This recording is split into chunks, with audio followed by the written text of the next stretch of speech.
नमस्कार मित्रांनो, दिव्य संस्कृती या चॅनलवरती आपणा सर्वांचे स्वागत आहे.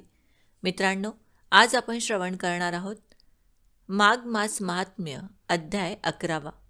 मित्रांनो, आज आपण माघ मास महात्म्यातील एक अत्यंत गूढ, हृदयाला भिडणारा, अंतःकरण हादरवून टाकणारा अध्याय ऐकणार आहोत. आजचा अध्याय ऐकताना फक्त कान उघडे ठेवू नका, मन उघडा, अहंकार बाजूला ठेवा आणि हृदय मोकळं ठेवा. कारण आजचा अध्याय देहाला नाही, मनाला नाही, तर थेट आत्म्याला हात घालणारा आहे. त्यामुळे हा व्हिडिओ शेवटपर्यंत नक्की बघा. राजा धृतव्रत ऋषींच्या चरणाशी बसले आहेत. सभागृहात शेकडो ऋषी, तपस्वी ब्राह्मण, भक्त बसले आहेत. सर्वत्र गंभीर शांतता. राजाच्या डोळ्यात पाणी आहे, कारण अध्याय 10ने त्याचा अहंकार मोडून काढला आहे. ऋषी हळू आवाजात म्हणतात, राजा धृतव्रता, आजपर्यंत तू व्रत केलं, दान केलं, यज्ञ केले, तप केले, पण आज मी तुला त्याहून मोठी साधना सांगणार आहे. ती साधना म्हणजे शरणागती. राजा थरथरत विचारतो, महाराज, शरणागती म्हणजे काय? देवावर सोपवणं म्हणजे काय? ऋषी स्मितहास्य करत म्हणतात, राजा, शरणागती म्हणजे देवाला जबाबदारी देणे नव्हे. शरणागती म्हणजे स्वतःची खोटी जबाबदारी सोडणे. ऋषी पुढे म्हणतात, लोक म्हणतात मी सगळं करतो, पण जो म्हणतो मी काहीच करत नाही तोच खरं सगळं करून घेतो. यानंतर ऋषी गंभीर होऊन बोलतात, राजा, शरणागती म्हणजे पळपुटेपणा नाही. शरणागती म्हणजे धैर्याची अंतिम परीक्षा. कारण अहंकार म्हणतो मी करतो, पण शरणागती म्हणते तो करवून घेतो. एखादा मुलगा आईचा हात धरतो, तो हात धरणं म्हणजे कमजोरी आहे का? नाही, तो हात धरणं म्हणजे सुरक्षेची शरणागती. ऋषी पुढे म्हणतात, तसंच भक्त हो, जो देवाचा हात धरतो तो हरत नाही, तो वाचतो. माघ मास म्हणजे फक्त नदीत उतरणे नाही. माघ मास म्हणजे अहंकारात बुडणे आणि भक्तीत तरंगणे. जो रोज स्नान करतो पण अहंकार सोडत नाही, तो फक्त ओला होतो. पण जो एकदा शरण जातो तो जन्मोजन्मी शुद्ध होतो. ऋषी पुढे म्हणतात, राजा, मानवाचे सर्वात मोठे पाप काय आहे माहीत आहे का? पाप नाही, मी आहे. मी श्रीमंत आहे, मी गरीब आहे, मी हुशार आहे, मी दुःखी आहे, मी भक्त आहे, मी मोठा आहे, हे सगळं मी आहे. आणि जिथे मी असतो तिथे देव उभा राहू शकत नाही. म्हणूनच आता शरणागतीचा पहिला मंत्र सांगतो. हे नारायणा, मी काही नाही, तू सर्व आहेस, हे शब्द उच्चारले आणि हृदयातून मान्य केले की माघ मास फळाला येतो. यानंतर ऋषी एक छोटी गोष्ट सांगतात. एका शेतकऱ्याचे पीक वारंवार नष्ट होत होतं. तो रोज देवाला दोष देत असे. एकदा तो रडत म्हणाला, देवा, मी हार मानतो. आता मी काही करत नाही, तूच बघ. त्या वर्षी तो मनाने शांत झाला. परिश्रम केले पण फळ देवावर सोडलं आणि पहिल्यांदा त्याचं पीक भरभराटीचे आले. ऋषी म्हणाले, परिश्रम सोडायचे नाहीत, पण अहंकार सोडायचा. ऋषी अत्यंत हळू आवाजात म्हणतात, राजा, आज जर कोणी या सभेतून फक्त एक वाक्य घेऊन गेला, मी काही नाही, तो सर्व आहे, तर त्याचा माघ मास सफल झाला. कारण शरणागती म्हणजे देवाला बोलावणे नाही. शरणागती म्हणजे देवासाठी जागा करणे. जिथे मी संपतो तिथेच तो सुरू होतो. माघ मास म्हणजे देव शोधणे नाही. माघ मास म्हणजे स्वतःला हरवणे. श्रोते हो, आत्तापर्यंत माघ मास अध्याय 11 आपण शरणागतीचा अर्थ ऐकला. आता आपण शरणागतीचा जिवंत अनुभव ऐकणार आहोत. एका सामान्य ब्राह्मणाची कथा आहे. एका छोट्याशा गावात एक गरीब ब्राह्मण राहत होता. नाव होते देवदत्त. घर कौलारू, अन्नाची टंचाई, पण घरात एक गोष्ट मुबलक होती, ती म्हणजे नामस्मरण. त्याची आई म्हणायची, बाळा, घरात भाकर नसेल पण मुखात नाम असलं पाहिजे. बाल देवदत्त रोज गंगेचे नाव घेऊन झोपायचा. देव त्याचा मित्र होता. तरुणपणी देवदत्तने माघ व्रत सुरू केले. थंडी, गार वारा, थंडीने कापणारे थरथरणारे शरीर, पण तो रोज नदीकाठी जायचा. लोक म्हणायचे, अरे वेडा आहेस का? गरिबी आहे, काम कर. हे व्रत तुला काय देणार? तो हसून म्हणायचा, देव देईल ते पुरेल. लग्न झालं, मुलं झाली, जबाबदाऱ्या वाढल्या. दुष्काळ पडला, काम बंद, धान्य संपलं. पत्नी रडत म्हणाली, देवदेव म्हणतोस, आज मुलं उपाशी आहेत. तुझा देव कुठे आहे? देवदत्त गप्प झाला. त्या रात्री तो एकटाच नदीकाठी गेला. थंडीने शरीर थरथरत होते, पण मन त्याहून जास्त थरथरत होतं. तो गंगेच्या पाण्यात बसला, डोळ्यातून पाणी. हे नारायणा, मी व्रत केले, मी स्नान केलं, मी नाम घेतलं, पण आज माझी मुले उपाशी आहेत. माझं काही चालत नाही. आज मी हार मानतो. मी काही नाही, तू सर्व आहेस. तो मातीमध्ये डोकं टेकवतो. आवाज फुटतो, हे प्रभू, मी तुला मागत नाही. फक्त माझ्या अहंकाराला घे. माझ्या हातातून सगळं काढून घे. तूच सर्व कर. तेवढ्यात नदीचे पाणी उजळून निघाले.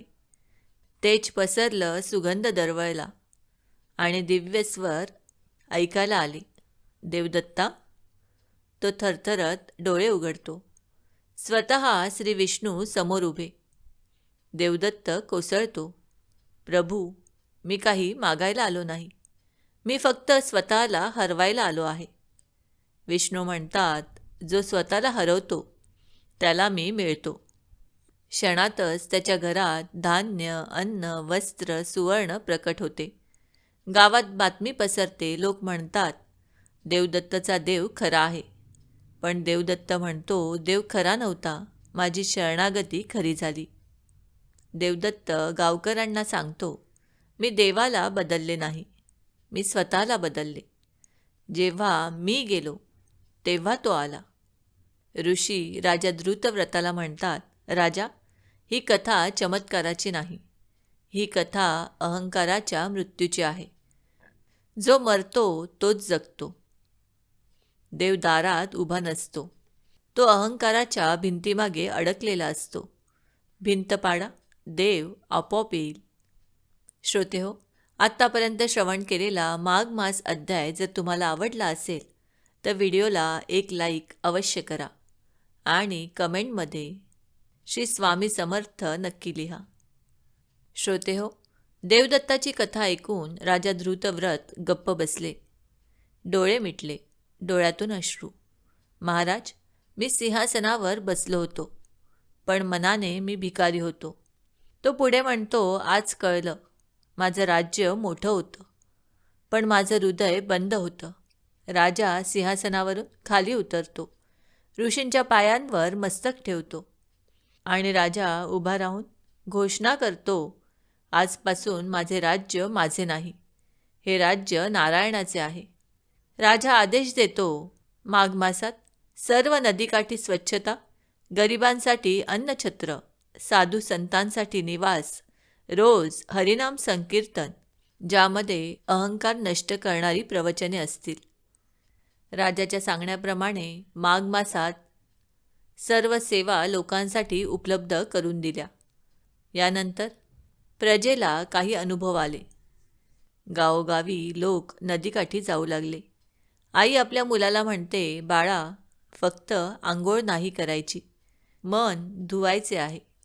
शेतकरी म्हणतो, आज पहिल्यांदा मी देवाला दोष दिला नाही. व्यापारी म्हणतो, मी आज पहिल्यांदा नफा नाही, नम्रता निवडली. एक वृद्ध आजारी होता. डॉक्टरांनी हात टेकले. तो माघ स्नान करून म्हणाला, देवा, मी वाचलो नाही तरी चालेल, पण तुझ्यावर राग ठेवणार नाही. आणि काही दिवसात त्याची तब्येत सुधारली. दुसरा अनुभव असा, एक शेतकरी कर्जात बुडाला. तो म्हणाला, देवा, मी लढणार, पण परिणाम तुझ्यावर सोडतो. हळूहळू त्याचे आयुष्य सावरले. तिसरा अनुभव, नवरा बायको भांडत होते. दोघे माघ व्रत धरतात. एकमेकांना म्हणतात, मी नाही, तो आहे, आणि घरात शांतता येते. यानंतर राजा जनतेसमोर उभा राहतो आणि म्हणतो, प्रजेहो, मी राजा आहे, पण आज मी सेवक आहे. मी तुम्हाला सांगतो, देवाला दोष देणे सोपे आहे, पण स्वतःला बदलणे हेच खरे व्रत आहे. ऋषी म्हणतात, राजा, आज तुझे राज्य बदलले नाही. आज तुझं अहंकाराचं राज्य कोसळले. राजा म्हणजे सिंहासनावर बसणारा नव्हे. राजा म्हणजे जो स्वतःवर विजय मिळवतो. आजपासून या राज्यात देव मंदिरात नाही राहणार, तो माणसांच्या हृदयात राहणार. ज्याने स्वतःवर राज्य केलं त्यानेच खऱ्या अर्थाने राज्य केले. यानंतर ऋषी अंतिम व गंभीर उपदेश देतात. राजा धृतव्रता, आजपर्यंत तू कथा ऐकलीस. आज तू स्वतःला ऐकलंस का? कारण कथा ऐकणे सोपे आहे, पण स्वतःला ऐकणे कठीण आहे. राजा, आज या सभेत बसलेला प्रत्येक जण मनात एक मी घेऊन बसलेला आहे. तो मीच. तुमच्या दुःखाचे मूळ आहे तो मीच. तुमच्या रागाचे मूळ आहे तो मीच. तुमच्या अपेक्षांचं मूळ आहे. आज या मीला इथेच ठेवा. श्रोतेहो, तुम्ही जे ऐकत आहात ते केवळ प्रवचन नाही, तो देवाचा आवाज आहे. तो तुम्हाला म्हणतो आहे, आता तरी थांबा, आता तरी स्वतःला सोडा. ऋषी हळू आवाजात म्हणतात, या शांततेत तुम्हाला एक आवाज ऐकू येईल. तो तुमचा नसून तो त्याचा आहे. ऋषी म्हणतात, सर्वांनी माझ्या मागे म्हणा, हे नारायणा, मी काही नाही, तू सर्व आहेस. माझा अहंकार घे, माझी भीती घे, माझी अपेक्षा घे, माझं काही नाही, तू सर्व आहेस. श्रोतेहो, माघ मास म्हणजे पाणी नव्हे. माघ मास म्हणजे डोळ्यातलं पाणी. जो रडतो तोच शुद्ध होतो. माघ मास म्हणजे देवाला शोधणे नाही. माघ मास म्हणजे स्वतःला हरवणे आणि त्याच हरवण्यात देव सापडणे. श्रोतेहो, आज इथून जाताना तुमचं काय राहणार? अहंकार की शरणागती? तक्रार की कृतज्ञता? मी की तो? या संदर्भात एक कथा आता आपण श्रवण करूया. मृत्यूपंथाला लागलेला एक वृद्ध भक्त शेवटच्या श्वासात म्हणाला, माझं काही राहिलं नाही. तो आहे तोच आहे. आणि त्याच्या चेहऱ्यावर शांत हास्य होते. ऋषी म्हणतात, ज्याच्या शेवटच्या श्वासात मी नसतो त्याच्या मृत्यूतही देव असतो. ऋषी उभे राहतात. राजा, आज हा अध्याय संपला, पण आजच तुझा खरा अध्याय सुरू झाला. जिथे मी संपतो तिथेच तो सुरू होतो. माघ मास म्हणजे देव शोधणे नाही. माघ मास म्हणजे स्वतःला हरवणे आणि त्याच हरवण्यात मुक्ती. श्री गुरुदेव दत्त. ओम नमो भगवते वासुदेवाय नमः.